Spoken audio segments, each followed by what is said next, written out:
Namaskaram. My name is P.A. Venba. I'm going to speak about yoga. Yoga is a balanced state of body and mind. The full form of yoga is years, objectives, guidelines and assessment. There are 3 types in yoga: Karna Yoga, path of action; Bhakti Yoga, path of devotion; Jnana Yoga, path of knowledge. There are 8 steps in yoga: Yama, Niyama, Asana, Pranayama, Pratyahara, Dharana, Dhyana, Samadhi. The yoga practice can improve your overall health. Thank you. எல்லாருக்கும் நமஸ்காரம். யோகா என்பது நம்மளை உணர்ந்து செய்வது. இது மனித இனத்துக்கே ஒரு முக்கியமான ஒரு கலை. யோகத்தை 2ஆம் நூற்றாண்டுலேருந்து 3ஆம் நூற்றாண்டில் வாழ்ந்த பதஞ்சலி முனிவர் இதை 8ஆக தொகுத்து கொடுத்துருக்காரு. இந்த 8 நிலைகள் என்னென்னு பார்த்தீங்கன்னா, இயமம், நியமம், ஆசனம், பிராணாயாமம், பிரத்யாகாரம், தாரணை, தியானம், சமாதின்ட்டு 8 நிலைகளாக பிரித்து கொடுத்துருக்காரு. இதில் முதல் நிலை தான் இயமம். இயமம் என்றால் என்னென்னு பார்த்தீங்கன்னா, இந்த பாரத நாட்டில் தான் யோகா உருவாச்சு. இதை சித்தர்கள் கற்றுக்கிட்டு நம்மளுக்கு சொல்லி கொடுத்துட்டு போயிருக்காங்க. இந்த யோகத்தை அக்காலத்தில் செஞ்ச மனிதர்கள் நிமிர்ந்து இருந்தாங்க. கருத்தாலையும் சரி, பேச்சாலையும் சரி, மனத்திலையும் நிமிர்ந்து இருந்தாங்க. இந்த இயமம்ன்ற ஒரு விஷயத்தை அடையணும்னா தீய குணங்களை விடணும். இப்போ உதாரணமாக நம்ம கோபத்தில் இருக்கிறோம், பணத்து மேலே பேராசைப்படுறோம், இதெல்லாம் விட்டோம்னா இயமம்ன்ற ஒரு விஷயத்தை அடைய முடியும். அடுத்தது நியமம். நியமம் என்றால் யோகத்திலேருந்து தான் ஒரு நினைவாகுது. யோகான்றது ஒரு சமஸ்கிருத வேர்டு. இந்த நியமம் என்றால் என்னென்னு பார்த்தீங்கன்னா, இந்த யோகத்தை முதல்ல கற்றுக்கணும், அதை ஏற்றுக்கொள்ளணும். முதல்ல யோகத்தை ஏற்றுக்கொண்டு அதை கடைபிடிக்கணும் வாழ்க்கை முழுவதும். பிறகு நம்ம அதை ஒழுங்காக இருந்தோம்னா ஒரு விஷயத்தை நம்ம சுலபமாக அடையலாம். இந்த நியமம் அப்படின்ற ஒரு விஷயத்தை நம்ம மனசுக்குள்ளே வந்துருச்சுன்னா நம்ம திருப்தியாக இருக்கலாம், சுய கட்டுப்பாடோடு இருக்கலாம், எச்சரிக்கையாக இருக்கலாம். நம்ம ஒரு விஷயத்தை கற்றுக்கிட்டோன்னா மற்றவங்களுக்கு அதை அர்ப்பணிக்கலாம். அடுத்தது ஆசனம். ஆசனம் என்றால் எல்லாருக்குமே தெரியும், நம்ம உடலை ஃப்ளெக்சிபிள் பண்ணுறோம். இப்போ நம்ம உதாரணமாக பிரிட்ஜாசனம் எடுத்துக்கலாம். பிரிட்ஜாசனம் பார்த்தீங்கன்னா நம்ம உடம்பை நல்லா இந்த மாதிரி பண்ணி காலை வச்சு அப்படியே மேலே இப்படியே கையை மேலே தூக்கி பண்ணுறோம்ல, அப்போ அந்த ஸ்ட்ரெச்சு நடக்கும் உடம்புல. ஸோ ஆசனம் என்றால் நம்ம உடம்பு ஃப்ளெக்சிபிள் பண்ணி பண்ணுறது. அடுத்தது பிராணாயாமம். இது ஒரு வகையான சக்தி என்று சொல்லலாம். இது ஒரு மூச்சு பேஸ் பண்ணி இருக்கிற ஒரு சக்தி. இது மனித இனத்துக்கே ஒரு முக்கியமான ஒரு சக்தி. இது இருந்தால் தான் மனிதன்ற மாதிரி இந்த உலகத்தில் இருக்க முடியும். இது நம்ம மூச்சு இப்போ ஸ்பீடாக விடுறோம்ல, அதை நம்ம ரொம்ப டீப்பாக பண்ணுறோம். அதை கொண்டு வரது தான் இந்த பிராணாயாம பயிற்சி. இது ஒரு முக்கியமான ஒரு பயிற்சி. இந்த பயிற்சியை கற்றுக்கிட்டோம் அப்படின்னா நம்ம ஞான சக்தியை சுலபமாக பெறலாம். அடுத்தது பிரத்யாகாரம். இந்த ஆசனம், இந்த பிராணாயாமம் வரணும் அப்படின்னா பிரத்யாகாரம்ன்ற ஒரு முக்கியமான விஷயத்த நம்ம கற்றுக்கிட்டே தரணும். அதாவது நம்ம மனசை, நம்ம உலகத்தில் நிறைய சிந்தனைகள் இருக்கும், அதை மறந்து அமைதியாக இருக்கணும்னா அதுவே தான் பிரத்யாகாரம் என்பது. நம்ம மனசை அசையாமல் ஆடாமல் நின்று அப்படியே நேராக நிற்கிறோம் பாருங்க, நிமிர்ந்து, அதுதான் பிரத்யாகாரம். அடுத்தது தாரணை. தாரணை இந்த கடைசி 3 நிலை. தாரணை, தியானம், சமாதின்றது உள்முக பயிற்சி. அதாவது வெளிமுகமாக பண்ணுறோம்ல இந்த ஆசனம், பிராணாயாமம், இந்த கடைசி 3 நிலை மட்டும்தான் உள்முக, மனசுக்குள்ளேயே நம்ம பயிற்சி பண்ணுறோம். தாரணை என்றால் மனப்படுத்துதல். நம்ம மனசை எங்கெங்கேயோ அலையும், நம்ம இதை சாதிக்கணும், அதை சாதிக்கணும், மொத்தமாக அதை அழித்து ஒரே நிலையில் கொண்டு வர்றது தான் தாரணை என்பது அர்த்தம். தாரணையிலே நிறைய விதங்கள் இருக்குது. நிறைய யோசிக்கிறத ஒரே நிலையில் யோசிக்கணும், நிறைய கல்வியை பற்றி யோசிக்கிறது ஒரே நிலை. அடுத்தது தியானம். தியானம் என்பது ரொம்ப ரொம்ப முக்கியமானது எல்லாருக்குமே. இது இருந்தால் தான் சமாதின்ற ஒரு கடைசி நிலையை அடைய முடியும். தியானத்தில் 3 விதங்கள் இருக்குது. இந்த நிறைய விதம் இருக்குது தியானத்தில். இதில் 3 விதம் முக்கியமானது. முதல் நிலம் சூழ்முனை நிலம் தியானம். இந்த தியானம் என்னன்னு பார்த்தீங்கன்னா, நம்ம பூர்வ மத்தியம் இருக்குல்ல, நம்மளோட மனம், நம்மளோட நினைவு, நம்மளோட யோசிக்கிற எல்லா விஷயத்தையுமே பூர்வ மத்தியத்தில் கொண்டு போகிறது தான் வந்து சூழ்முனை தியானம். அடுத்தது ஆழ்நிலை தியானம். அதாவது நிறைய சித்தர்களை கவனிச்சிருப்பீங்க, அவங்க மந்திரத்தை ஜெபிச்சுக்கிட்டே வந்து ஆழ்நிலையில் போயிடுவாங்க. அதை எப்படி பண்ணாலும் எழுத முடியாது. அதுதான் ஆழ்நிலை தியானம். அதாவது மந்திரத்தை ஜெபித்தோம் எல்லாம் அப்படியே அந்த முழுகி போயும் நம்ம ஆழ்நிலையில் போனோம்னா அது ஆழ்நிலை தியானம். ஓங்கார தியானம் அடுத்தது முக்கியமானது. இதுதான் நம்மளோட ஒளி, நம்மளோட மெயினான ஒரு இது இருக்குல்ல, அதை நம்ம வந்து மையமாக வைத்து செஞ்சோம்னா அது வந்து ஓங்கார தியானம். அதாவது தியானத்தில் வந்து மையப்பகுதியான பூர்வ மத்தியம் அதை நம்ம ஒளியாக வச்சு செஞ்சோம்னா, மையமாக வச்சு செஞ்சோம்னா அது வந்து ஓங்கார தியானம். அடுத்த இது வந்து இந்த 3 விஷயத்துலையுமே முக்கியத்துவம் கொடுத்தோன்னா நம்ம ஆனந்த நிலை, அதாவது கடவுள் நிலையை அடையலாம். அடுத்தது கடைசி நிலை சமாதி. சமாதி என்றால் பார்த்தீங்கன்னா, நம்ம உடம்புல தேகம் நின்றுடும், உடம்புல இருக்கிற உறுப்புகள் இருக்கும், எல்லாமே அசையாமல் உடம்பு நிற்கிறது தான் சமாதி. நம்ம உடல் என்ன ஆகும்னா, சித்தர்களுக்கு பார்த்தீங்கன்னா உயிர் மட்டும் இருக்கும், உயிர் உடல் இருக்கும், ஆத்மா மட்டும் போயிடும். என்ன ஆகிடும்னு பார்த்தீங்கன்னா, உடல் வெந்து போயிடணும், ஒரு மாதிரி வெந்து போய் ஒரு மாதிரி உடம்பு வந்து எதுவும் இந்த என்ன சொல்லிட்டு அழுகாது, அப்படியே இருக்குமா. அப்புறம் கடைசியாக என்னன்னு பார்த்தீங்கன்னா, அது வந்து ஒரு கலப நிலைன்ற ஒரு நிலையை அடைய முடியும். இது உதாரணமாக நீங்கள் வந்து சுவாமி விவேகானந்தர், ராமகிருஷ்ண பரமஹம்சர், இவங்க சித்தர்கள் பற்றி படித்து பார்த்தீங்கன்னா நம்ம அதை தெரிஞ்சுக்கலாம். அவங்க என்ன கற்றுக்கிட்டாங்க, அவங்க நிரந்தரமாக வந்து சமாதி அடைஞ்சாங்க. இந்த யோகத்தை நம்ம ஒழுங்காக கற்றுக்கிட்டோம்னா வெட்ட வெளின்ற ஒரு விஷயத்தை அடைய முடியும். வெட்ட வெளி என்றால் பார்த்தீங்கன்னா, நம்மளுக்கு தெரிஞ்சதை மனசுக்குள்ளேயே வச்சு அதை மயமாக ஆக்கி நம்ம இதில் இருக்கோம்னா அதுக்கு பேர் தான் வெட்ட வெளி தியானம் என்பது அர்த்தம். யோகத்தை கற்றுக்கிட்டிங்கன்னா நம்ம உடம்பு நல்லா இருக்கும். நமஸ்காரம்.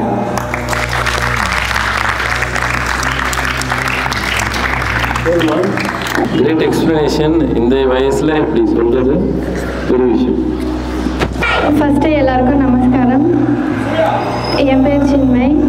நான் இப்போது இன்ட்ரொடக்ஷன் ஆஃப் யோகா ஒரு சின்ன இன்ட்ரொடக்ஷன் கொடுக்க வந்திருக்கேன். எல்லாருக்கும் மீனிங் இருக்க மாதிரி யோகாவுக்கும் ஒரு மீனிங் இருக்குது. யோகானா டு யூனிட் அதாவது ஒன்றாகிறதுக்கு, இல்லைன்னா ஒன்னஸ்ன்னு சொல்லுவாங்க. யோகான்றது வந்து சான்ஸ்கிரிட் வேர்ட்லேருந்து வந்திருக்கு, யோகின்வாங்க. அதாவது அதுக்கும் டு ஜாயின் அர்த்தம். அதாவது சுவாமி சத்யானந்த சரஸ்வதி என்ன சொன்னாங்கன்னா, இந்த யோகான்றது டு யூனிட் ஜாயின் அப்படின்னா நம்ம இன்னொருத்தவங்க கூட ஜாயின் ஆகுறதில்ல, இந்த யூனிவர்ஸ் கூடயும் இந்த வேர்ல்டு கூடயும் கனெக்ட் ஆகிறது அப்படின்னு சொல்லியிருப்பாங்க. யோகா பண்ணும்போது நம்ம ஹார்மோன்ஸ், பாடி, மைண்ட், எமோஷன்ஸ் எல்லாமே பேலன்ஸாக வச்சுருக்க முடியும். அண்ட் ஆல்சோ மெடிடேஷன் பண்ணும்போதும் யோகா பண்ணுறதுக்கு முக்கியமாக மெடிடேஷன் தான் தேவை. யோகா பண்ணும்போது நமக்கு மூச்சு வாங்கலாம். சூரிய நமஸ்காரம் பண்ணும்போது கூட மூச்சு வாங்கணும். நிறைய பேருக்கு ஸ்டார்டிங் பண்ணும்போது அவங்க வந்து அதுக்கு முன்னாடி மூச்சு பயிற்சியும் இல்லை தியானமோ எதனா பண்ணிவிட்டு அதுக்கடுத்து கண்டினியூ பண்ணாங்கன்னா கண்டிப்பாக அவங்களுக்கு வந்து ப்ரீத்திங் ஸ்ட்ரகிள் இருக்காது. மெடிடேஷன் பற்றி உங்களுக்கு புரியறதுக்காக ஒரு ஸ்மால் ஸ்டோரி சொல்ல போகிறேன். ஒரு ஊரில் ஒரு ராஜா இருந்தார். அந்த ராஜாவுக்கு வந்து காசு, பணம், செல்வாக்கு எல்லாமே இருந்தது. ஆனால் அவருக்கு வந்து நிம்மதி அப்படின்றது இல்லாமல் இருந்தது.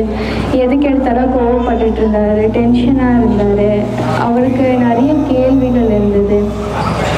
ஊர்லெல்லாம் ஒரு மாதிரி வதந்தி பருவம்ல அந்த மாதிரி அங்கே ஒரு ஊரில் வந்து ஒரு காட்டில் ஒரு சித்தர் இருந்தாங்க. அவர்கிட்ட நான் போனேன். இந்த மாதிரி என்னோடய ப்ராப்ளம்ஸ்லாம் சால்வ் ஆச்சு, நான் கேட்ட கேள்விக்கெலாம் அவங்க பதில் சொன்னாங்க அப்படின்னு சொல்லிட்டு அந்த ஊரில் ஒரு வதந்தி பரவிட்டு இருந்தது. இது வந்து ராஜா காதுலேயும் போய் விழுந்தது. அவரும் யோசித்து பார்க்குறாரு, சரி நம்மளும் போய் பார்க்கலாம் அப்படின்னு சொல்லிட்டு அவரும் அந்த சித்தரை போய் பார்க்க போகிறாங்க. போய் பார்த்தப்போ அவரை பற்றி இன்ட்ரடியூஸ் பண்ணுறாங்க. இந்த மாதிரி இந்த ஊரோட ராஜா, எனக்கு வந்து காசு, பணம், செல்வாக்கு எல்லாம் இருந்தாலும் எனக்கு ஒரு மாதிரி ஏதோ டென்ஷனாகவே இருக்குது. ஏன் என்னன்னு எதுவும் தெரியாது. உங்களை பற்றி கேள்விப்பட்டேன், அதான் உங்கள்கிட்ட கேட்டால் எதனா தெரியுமோ அப்படின்னு சொல்லிட்டு வந்திருக்கேன் அப்படின்னு சொல்லிட்டு சித்தர்கிட்ட சொல்கிறாங்க. அந்த சித்தர் என்ன சொல்கிறாங்கன்னா, உன்னோட கேள்விக்கான பதில் கண்டிப்பாக கிடைக்கும். ஆனால் நீ இந்த ராஜான்ற பதவியை இங்கேயே விட்டுட்டு ஒரு 30 நாட்களுக்கு என் கூட இருக்கணும் அப்படின்னு சொல்லிட்டு சொல்கிறாங்க. இந்த ராஜாவும் சரின்னு சொல்லிடுறாங்க.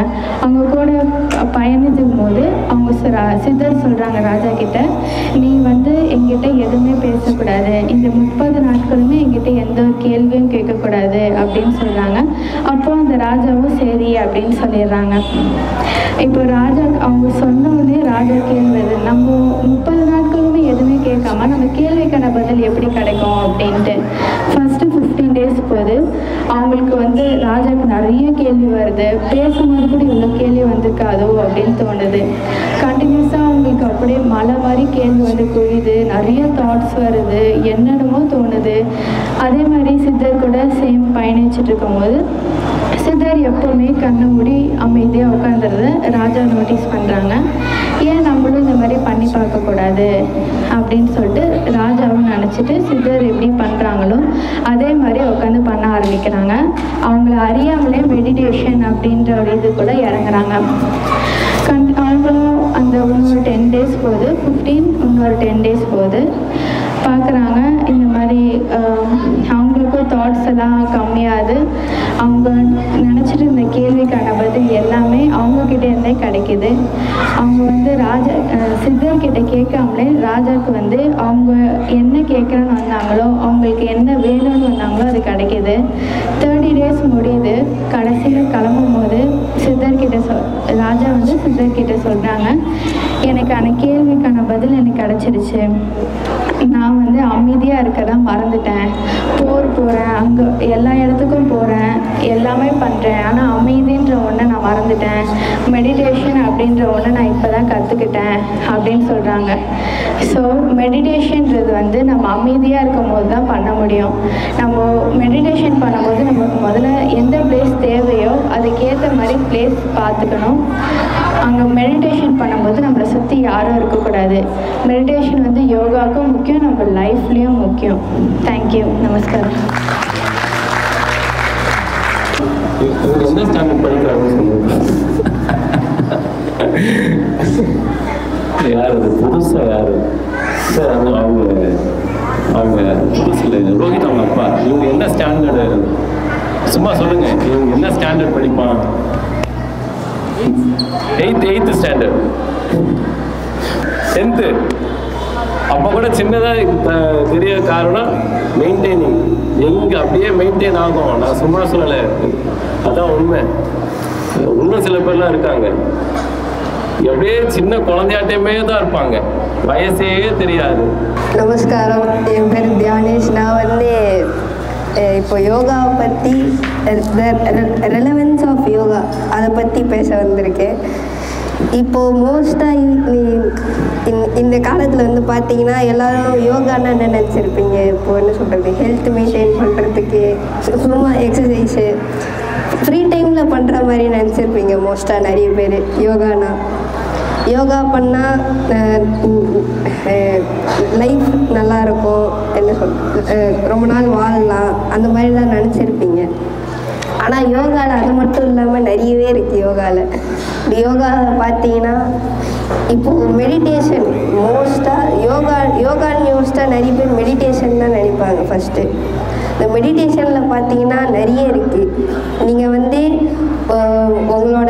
நீங்கள் எப்படி உங்களை பற்றி தெரியணும், நான் வந்து எனக்கு நிறைய தெரிய வேண்டியது நிறைய இருக்குது அப்படி வந்து உங்களுக்கு தோணுது, அப்படி ஒரு தாட் இருக்குன்னா நீங்கள் வந்து மெடிடேஷனில் வந்து நீங்கள் அதை வந்து என்னன்னு தெரிஞ்சிக்க முடியும். அது எப்படின்னு பார்த்தீங்கன்னா, உங்களுக்கு மெடிடேஷனில் உட்காரும்போது உங்களுக்கு தானாக நிறைய விஷயங்கள் தெரிய வரும். அது எப்படின்னா உங்கள் பிரெயின் வந்து தானாக டெவலப் ஆகும் மெடிடேஷனில் உட்காரும்போது. அப்புறம் யோகா வந்து ப்ராக்டிஸ் பண்ணுறதுல பார்த்தீங்கன்னாலும் நிறைய இருக்குது. இப்போ ப்ராக்டிஸ் பண்ணால் சும்மா ப்ராக்டிஸ் பண்ணுறது இல்லை. ப்ராக்டிஸ் பண்ணும்போது ஒன்று ஒழுங்காக ப்ராக்டிஸ் பண்ணணும். மாஸ்டர் சொல்லுவார்ல, உணர்ந்து பண்ணுங்கள், ஒழுங்காக ஒரு பொசிஷன்லேயும் எங்கே ஃபோக்கஸ் பண்ணணும்னு சொல்லுவார். அது எல்லாமே ஒரு பாயிண்ட் தான். ஒரு இடத்துல ஃபோக்கஸ் பண்ணும்போது ஒரு பெனிஃபிட்ஸ் இருக்குது. அது ஏற்ற மாதிரி ஒழுங்காக பண்ணிட்டா அதோட ஃபுல் பெனிஃபிட் உங்களுக்கு தான். ப்ளஸ் அப்புறம் நிறைய பேருக்கு வந்து சில லைஃப் கோல்ஸ் இருக்கும். இந்த மாதிரி சிலதை அச்சீவ் பண்ணணும்னு தோணும், அப்புறம் சிலது தெரிஞ்சுக்கணும்னு தோணும். அப்போ வந்து யோகாவில் இறங்கும் போது நிறைய உங்களுக்கு தெரிஞ்சுக்க தோணும், உங்களுக்கு நிறைய எக்ஸ்பீரியன்ஸ் கெயின் ஆகும். அப்புறம் மோஸ்ட்டாக நிறைய பேர் வந்து சிலது யோசிச்சுட்டு வருவாங்க, இந்த மாதிரி தான் ஆகணும். சிலது எப்படி சொல்கிறதுனா சிலது தப்பாக இருக்கலாம், அது அவங்களுக்கே தெரியாமல் நிறைய இருக்கும். அதை வந்து யோகாவில் பண்ணி கூட தெரிஞ்சுக்கிறாங்க நிறைய பேர். நான் சொல்ல வந்தது அவள் தான். தேங்க்யூ.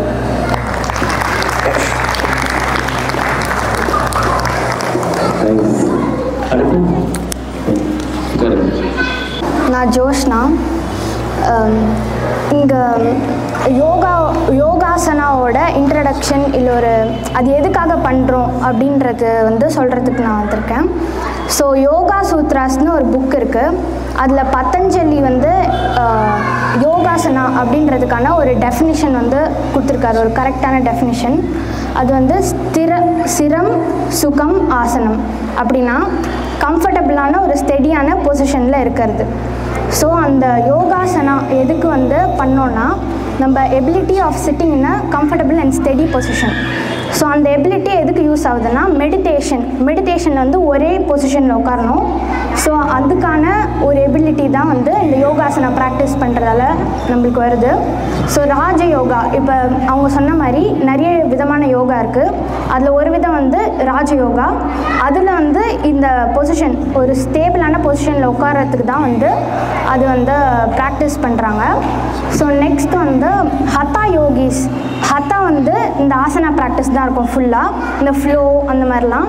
ஸோ அந்த ஹத்தா யோகிஸ்லாம் வந்து டிஸ்கவர் பண்ணது என்னென்னா, நம்ம பாடியில் இருக்க energy channels and physique centres, அதாவது சக்ராஸ், இதெல்லாம் ஆக்டிவேட் பண்ணுறதுக்கு ஆசனா வந்து ரொம்ப ஹெல்ப் பண்ணோன்னு தான் வந்து இவங்க வந்து டிஸ்கவர் பண்ணியிருக்காங்க. ஸோ நம்ம மைண்ட் அண்ட் பாடி அண்ட் இந்த எனர்ஜி இதெல்லாம் ஆக்டிவேட் பண்ணுறதுக்கு, கண்ட்ரோல் பண்ணுறதுக்கு வந்து யோகாசனா வந்து யூஸ் ஆகுது.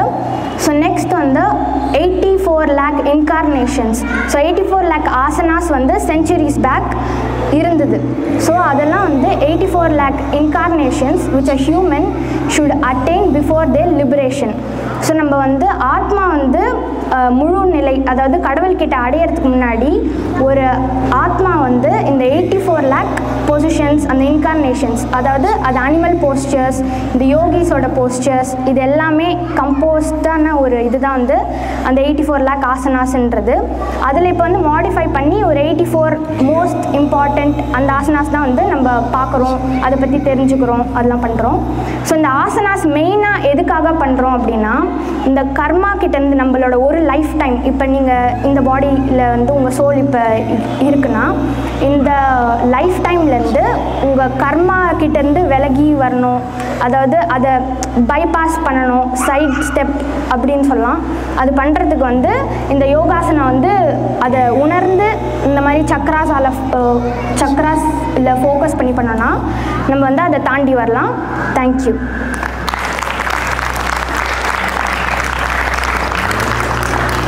இவ்வளோ ஈஸியாக எல்லா ஃபிலாசபியும் சொல்ல போயிட்டாங்க, அதுக்கு செஞ்சு தான் காரணம்.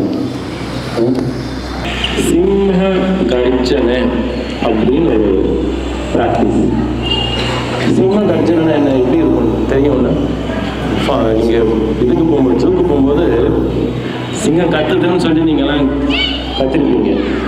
ஆச்சரியமாக கேட்போம். நம்ம சிங்கம் வந்து கத்தும்போது ஆச்சரியமாக கேட்போம், எவ்வளோ கம்பீரமாக இருக்கும் அதோடைய குரல். ஓகே, சிம்மத்துக்கு அந்த லயனுக்கு வந்து பயங்கர தைரியம், சரியான தைரியம். அதனால தான் அதுக்கு காட்டுக்கு ராஜா அப்படின்னு சொல்ல காரணம். அதை பேஸ் பண்ணி ஒரு ப்ராக்டிஸ் இருக்கு, அந்த ப்ராக்டிஸை பாருங்க.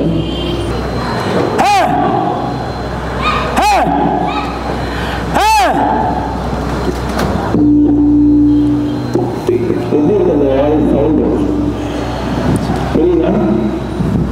இது சின்ன கர்ஜனான்னு சொல்லுது. இந்த ப்ராக்டிஸ் செய்யறது மூலமா ஆக்சுவலி நான் சொன்ன ஃபஸ்ட்டு 3 சக்கராவும் எமோஷ்னலி இருக்கிற கனெக்டாக இருக்கிற 3 சக்கராவும் வந்து ஆக்டிவேட் ஆகி எமோஷ்னல் டிஸ்டர்பாக இருக்கும் அப்படின்னா அது வந்து வெளியே வர முடியும். இந்த பயிற்சியில் தைரியம் அதிகமாகும். நம்ம ரொம்ப வலிமையாக இருக்கோம். இந்த பயிற்சி பேஸ் பண்ணி இப்போ நிறைய பயிற்சி சொல்லி கொடுக்க ஆரம்பிச்சாங்க. எதிர் எதிர் பயிற்சி கற்றுக்கிறது அப்படின்னு சொல்லுவோம். அதெல்லாம் இன்னொரு டைம் இருக்குல்ல, இதுதான் பேசிக் ஆக்சுவலி. இன்னொரு எப்படி பார்க்குறீங்களா?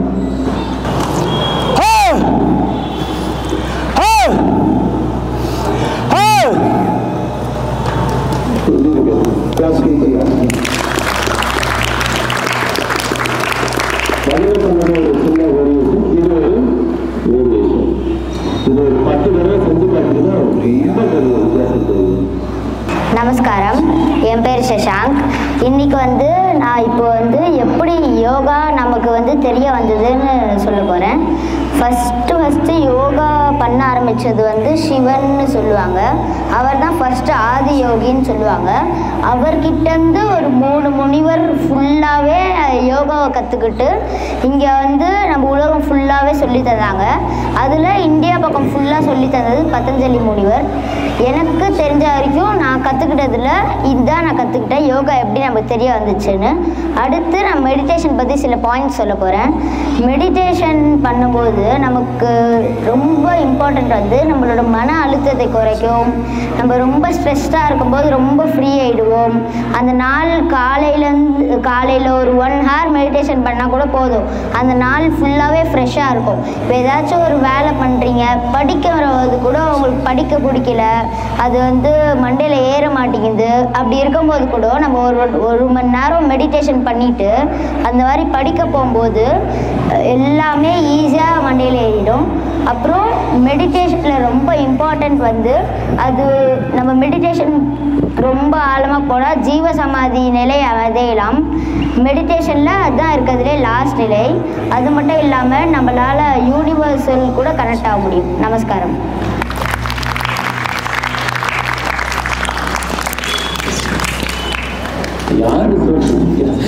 யாரு சொல்லித்தராங்க?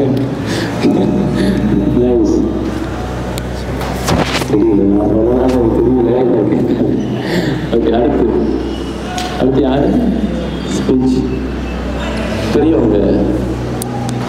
எல்லோருக்கும் நமஸ்காரம். என் பேர் Aravind. Master, first of all congratulations master. First of all congratulation master, இந்த செகண்ட் இது ஸ்டார்ட் பண்ணதுக்கு. ஸோ மாஸ்டர் கிட்ட நான் சேர்ந்தது ஒரு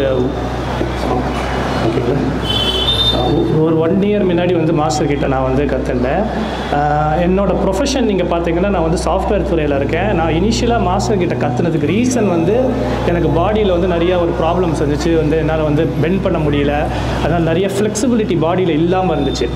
அந்த ரீசனுக்காக தான் நான் மாஸ்டர் கிட்ட நார்மலாக கற்றுக்க ஆரம்பித்தேன். இனிஷியலாக நான் யோகா என்ன நினச்சேன் அப்படின்னு பார்த்தீங்கன்னா மற்ற ஜிம்மெல்லாம் போகிற மாதிரி ஒரு எக்ஸசைஸ் அப்படின்னு தான் நான் நினச்சிருந்தேன். இனிஷியலாக எக்ஸசைஸ் மாதிரி தான் கற்றுக்கணும்னு மாஸ்டர் கிட்ட வந்தேன். அதுக்கப்புறம் போக போக தான் அது தெரிஞ்சிச்சு, அது எக்ஸசைஸ் கிடையாது, எக்ஸசைஸ்க்கும் மேலே அது நீங்கள் ஃபைனல் இது பார்த்தீங்கன்னா அது ஒரு மெடிடேஷன், ஆன்மீகம் அப்படி போகிற ஒரு இதுன்றது இங்கே ஆதி யோகா ஃபவுண்டேஷனில் வந்ததுக்கப்புறம் தான் எனக்கு புரிஞ்சிச்சு. நான் நார்மலாக பாடிக்கு அது இப்போது கொஞ்சம் கொஞ்சமாக போயிட்டு பாடியில் ஃப்ளெக்சிபிலிட்டி எனக்கு ஓரளவுக்கு முடிச்சதுக்கப்புறம் மாஸ்டர் மெடிடேஷன் என்னை கொஞ்சம் ட்ரெயின் பண்ணார். ட்ரெயின் பண்ணுறது போக போக போக போக மெடிடேஷனுக்குள்ளேயும் என்னால் ஓரளவுக்கு உள்ளே போக முடியுது. ஸோ இனிஷியலாக அது முடிஞ்சிருச்சு. அதுக்கப்புறம் மாஸ்டரோட பேட்ச் 1 டீச்சர்ஸ் ட்ரைனிங்கும் நான் அட்டன் பண்ணேன். நான் என் ஒய்ஃபும் இங்கே இருக்காங்க, பூர்ணான்னு. நான் ஸ்டார்ட் பண்ணிவிட்டு என் ஒய்ஃபையும் உள்ளே கூட்டிகிட்டு வந்தாச்சு. இப்போ நான், என் ஒய்ஃபு, அதுக்கப்புறம் எங்கள் ஃபேமிலியே நீங்கள் பார்த்தீங்கன்னா என்னோடய சிஸ்டர் நெதர்லாண்ட்ஸில் இருக்காங்க, அவங்களும் இப்போ யோகாவில் பண்ணுறாங்க. அப்புறம் எங்கள் அம்மாவும் கொஞ்சம் ஓரளவுக்கு இந்த மெடிடேஷன் அந்த இதில் வந்திருக்காங்க. ஸோ என்ன கேட்டிங்கன்னா இது மெயினாக எல்லோரும் என்ன நினைக்கிறாங்கன்னா கிட்ஸுக்கு தான், கிட்ஸு கராத்தே பண்ணுறாங்க, ஸ்விம்மிங் பண்ணுறாங்க அப்படின்னு நினச்சிருந்தது எல்லோரும் நினச்சிருக்காங்க. இது அப்படி கிடையாது. இது மெயினாக அடல்ட்ஸுக்கு தான். நீங்கள் பார்த்தீங்கன்னா யோகா கண்டிப்பாக நான் அடல்ட்ஸுக்கு தான் சொல்லுவேன். இது கிட்ஸுக்கு கிடையவே கிடையாது. கிட்ஸுனால் கராத்தே அதெல்லாம் நீங்கள் சேரலாம், பட் அடல்ட்ஸுக்கு தான் எஸ்பெஷலி ஆஃப்டர் ஒரு 35-40 years ஓல்டு பார்த்தீங்கன்னா பாடியில் நிறைய ப்ராப்ளம்ஸ் இருக்கும். அதை நீங்கள் ரெக்டிஃபை பண்ணணுன்னா கண்டிப்பாக எல்லோரும் யோகா பண்ணணும். மூச்சு கரெக்டாக இருக்கணும், பாடி ஃப்ளெக்சிபிலிட்டி இருக்கணும், ஸ்ட்ரென்த் இருக்கணும். இது ஃபேமிலியாக எல்லாரும் ப்ராக்டிஸ் பண்ணணுன்றது தான் என்னோட குறிக்கோள். நிறைய இங்கே அடல்ட்ஸ் இருக்கீங்க. என் ஏஜ் நீங்கள் கேட்டிங்கன்னா என் என் ஏஜ் வந்து 42. ஸோ என் ஏஜ் வந்து 42. என் ஒய்ஃப் வந்து 36 இயர்ஸ் ஓல்டு. ஸோ இப்படி தான் இனிஷியலாக ஸ்டார்ட் பண்ணிவிட்டு இப்போது ஓரளவுக்கு வந்து பாடியும் ஓரளவுக்கு ஃப்ளெக்சிபிள் இருக்குது, மைண்டும் வந்து ஃப்ளெக்சிபிள் இருக்குது. மெயினாக வந்து இந்த துறையில் வந்து கொஞ்சம் ஸ்ட்ரெஸ் இருக்கிறதுனால வந்து என்னால் வந்து ஃபோக்கஸ் பண்ண முடியாமல் இருந்துச்சு. ஸோ அது என்னால் வந்து நீங்கி இப்போ ஓரளவுக்கு வந்து ஃபோக்கஸ் வந்து சக்கராலாம் ஓரளவுக்கு இப்போ ஆக்டிவேட் ஆகிருக்குதுன்னு நினைக்கிறேன். ஸோ ஓரளவுக்கு வந்து இப்போ வந்து நல்லா பாடி போயின்னு இருக்குது மாஸ்டர். ஸோ அதுதான். எல்லாருக்கும் நமஸ்காரம். Thank you very much. தேங்க்யூ. பசங்க யார் வர ரொம்ப ஃபஸ்ட்டு ஸ்டூடெண்ட் இவனும் சின்னையும் பார்ப்போம். இப்போ என்ன படிக்கிற 8th செகண்ட் ஸ்டாண்டர்ட் படிக்கும்போது வந்தான். ரொம்ப கஷ்டம் தான். நமஸ்காரம், என் பேர் ஹோஷா. இப்போ நான் ப்ரீத்திங் பற்றி சொல்கிறேன். பிராணாயாமான்னு சொல்லுவாங்க. பிராணாயாமா பிராணாயாமா பண்ணும்போது ஃபஸ்ட்டு ப்ராக்டிஸ் பண்ணும்போது according to the instruction by the guru சொல்ல தான் நம்ம ப்ரீத்திங் பண்ண முடியும். Pranayama generally define as breath control.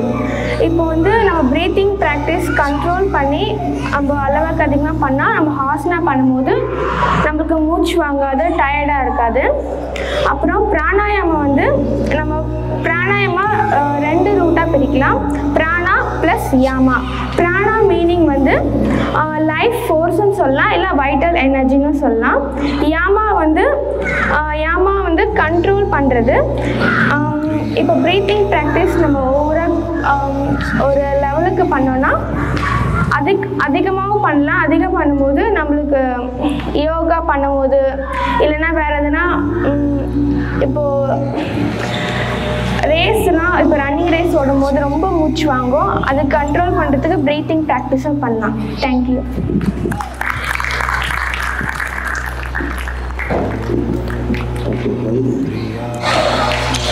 நமஸ்காரம், என் பேர் யஷ்வந்த். நான் இன்னைக்கு தியானத்தை பற்றி சொல்ல போகிறேன். தியானம் வந்து தியானம் செய்யும்போது நம்மளுக்கு ஒரு நல்ல ஃப்ரெஷ்ஷாக இருக்கும். தியானம்னா நம்ம வந்து கடவுள்கிட்ட பேசுறது, நம்ம வந்து யூனிவர்ஸ் கூட கனெக்ட் ஆகிருப்போம். அந்த தியானத்தை நம்ம ஃபுல்லாக பண்ணோம்னா நம்மளால கடவுள்கிட்ட கனெக்ட் ஆக முடியும். இதை பண்ணணும்னா நம்மளால மன உறுதியோடு இருக்கணும். இந்த நிலைக்கு பேர் வந்து ஜீவ சமாதி. இப்போ நம்ம ஒரு வேலை செய்கிறோம்னா அந்த வேலை செய்கிறதுக்கு முன்னாடி நம்ம மெடிடேட் பண்ணிட்டு பண்ணோம்னா அந்த வேலை நம்மளுக்கு வெற்றி நல்லபடியாக நடக்கும். நம்மளுக்கு வந்து ஸ்ட்ரெஸ் குறையும்.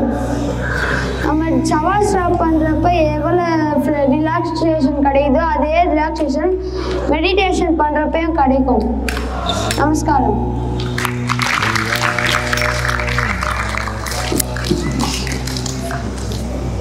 வேறு யாராச்சும் இருக்கீங்களா? இந்த பிரகதி பொண்ணு அவங்க அப்பா அம்மாவையே பார்க்குறா. அவங்க அப்பா அம்மா சிக்னல் கொடுத்துருக்கோம், க்ரீன் சிக்னல் டன் அப்படின்னு சொல்லியிருக்கீங்க. ஸ்போர்ட்ஸ் அகாடமி ஒரு 2 இயர்ஸாக ரன் பண்ணிட்டு இருக்கோம். நான் ஐடியில் ஒர்க் பண்ணுறேன், ஒரு பேஷனாக ஒர்க் பண்ணிட்டு இருக்கேன். என்னோட கோர் வந்து பேட்மிண்டன் தான். ஸோ நான் badminton player, state level 98 represent பண்ணியிருக்கேன். ஸோ பேட்மிண்டன் விளையாடும்போது பசங்க கோச்சிங் எல்லாம் பண்ணிட்டுருக்கோம். என்னென்னா ஒரு நாள் ஒரு பேக் பெயின் வந்தபோது சாரை போய் பார்த்தேன். ஸோ அவர் போய் பார்க்கும்போது அவர் வீட்டில் ஒரு 1 மந்த்தாக கோச்சிங் போனேன். ஸோ யோகா கிளாஸ் போனேன். ஸோ நிறைய டிஃப்ரென்ஸ் பாடி மைண்ட் எல்லாத்துக்கும் நிறைய டிஃப்ரென்ஸ் ஃபீல் பண்ணேன். ஸோ இது ஏன் நம்ம எல்லாருக்குமே சொல்லி தரக்கூடாது?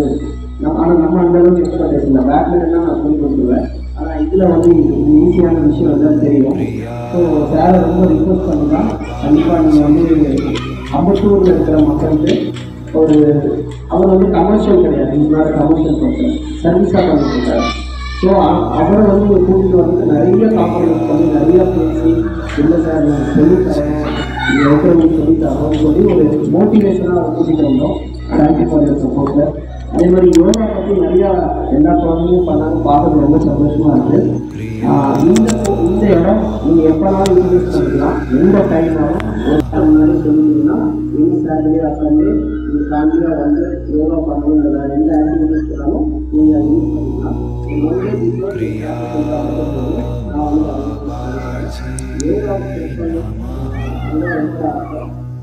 நீங்கள் சப்போர்ட் பண்ண ரொம்ப தேங்க்ஸ். இந்த ஊருக்கு வந்து வந்துருக்கீங்க. ஏன்னா வீடு வந்து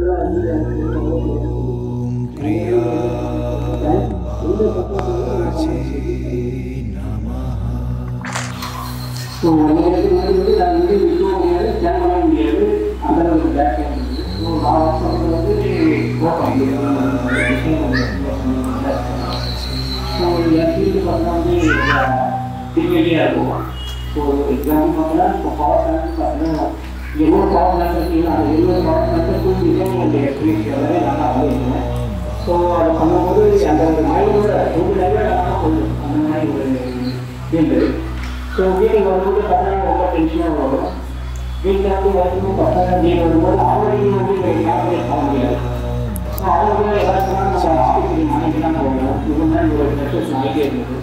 ஸோ இது ஆக்சுவலி கம்ப்ளீட் பண்ணிட்டு தான் அந்த லைஃப்பில் நல்லா இருக்கணும். ஸோ சார் வந்து ஒரு ஒன்றையாக இன்னைக்கு நான் இந்த யோகா பண்ணதில் வந்து எல்லாமே வந்து எல்லா சாருடைய இதாக வந்து. ஸோ நான் என்ன சொல்கிறேன்னா கிட்ஸோட ஃபேமிலியோட ஜாயின் பண்ணிட்டு யோகா ஜாயின் பண்ணல, ஃபேமிலி ரொம்ப நல்லா இருக்கும் அப்படின்னு தான் நான் விரும்புகிறேன். என்கிட்ட நான் போய் கேட்பேன், நான் என்னடா உங்களுக்கு சொல்லி தரணும் அப்படின்னு நான் கேட்பேன். கிளாஸ்க்கு வாரத்துக்கு 2 நாள் தான் வரணும், என்னடா சொல்லி தரணும்னு நான் கேட்பேன்.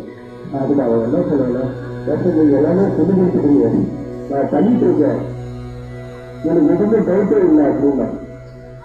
அப்போ நான் அப்படியே காலடி எடுத்து பின்னாடி வந்துட்டேன். சரி ஓகே, அந்த தைரியம் எனக்கு வந்தாதான் ஒரு ஸ்டூடெண்ட் வந்து ஒரு ஃபார்முக்கு வந்திருக்கான இருக்கும். இதுதான் இல்லை. அது வரைக்குமே நீங்கள் ஃபார்முக்கு வரணும். நான் வந்து உங்களை கேட்கும்போது கூட இல்லை, எனக்கு அது தெரிஞ்சிச்சு, என்னால் அது நான் பண்ண முடியுது, எனக்கு பிரச்சனையே இல்லை, ஓகே ஃபைன் அப்படின்னு ஒருத்தர் சொல்றாங்கன்னா யூஆர் ஃப்ரீ. யூனோ யோகா, உங்களுக்கு யோகா தெரியும், உங்களால் லைஃப் லாங் செய்ய முடியும். அது வரைக்கும் நீங்கள் யோகா அடுத்தவங்கக்கிட்ட கற்றுக்கிட்டு தான் ஆகணும். உங்க மனசுக்கு தெரியும். இப்போ இவங்களுக்கு தெரியும், உங்களை சில ஸ்டூடெண்ட்ஸ் இருக்கீங்க, உங்களுக்கும் தெரியும், ஆமா இதெல்லாம் யோகா, நான் இதுக்கு மேலே இப்படிதான் செய்யணும்னு உங்களுக்கும் தெரியும். அவங்க எல்லாருமே ஃப்ரீ தான், நீங்களா செஞ்சுக்கணும். லைஃப்ல செய்ய முடியும் உங்களால், அந்த கெப்பாசிட்டி உங்களுக்கு இருக்கு. ஆனால் எல்லாருக்குமே இல்லை, அது வரணும், அது வந்தாதான் நல்லது. Super, thank you, very good. வேற பேர் மேபி அடுத்த ஈவெண்ட்ல வந்து கண்டிப்பா எல்லாருமே நிறைய பேர் பர்ஃபார்ம் பண்ற மாதிரி, இப்போ பேஸ் அண்ட் ஜானர்ஸ்க்கு சொல்லிக் கொடுத்த மாதிரி நான் சொல்லி தரணும்னா ரொம்ப டிசிப்ளின் வேணும். என்ன ஆனாலும் தாங்கணும், தாங்குற அளவுக்கு இருந்தாதான், இல்லைன்னா இல்லை. Okay,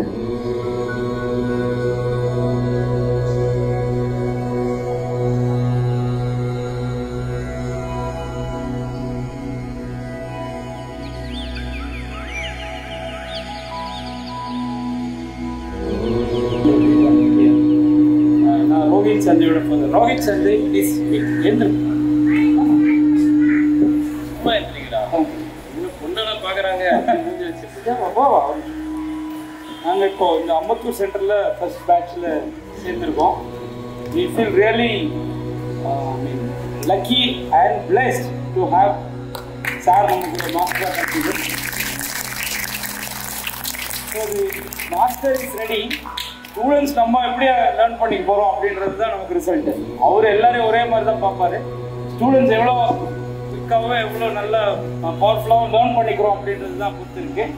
so we are very happy to have you as our master. We are very thankful. Small gesture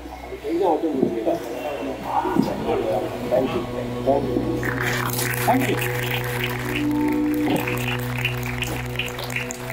அன்னைக்கு கடவுள் நம்ம எப்படி வழி நடத்துறாங்க, அதுக்கேற்ற மாதிரி போகிறத தவிர உண்மையிலும் நான் யோகா சொல்லித்தரேன் அதுதான் எல்லாரும் வழிநடத்துறாரு. அந்த கடவுள் தான் யோகா சொல்லித்தராரு. அதுக்கு நமக்கு ரொம்ப நல்ல மனசு இருக்கணும். நல்ல மனசோடு இருக்கும்போது அதுக்கேற்ற மாதிரி யோகா நமக்கு வரும்.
Oh.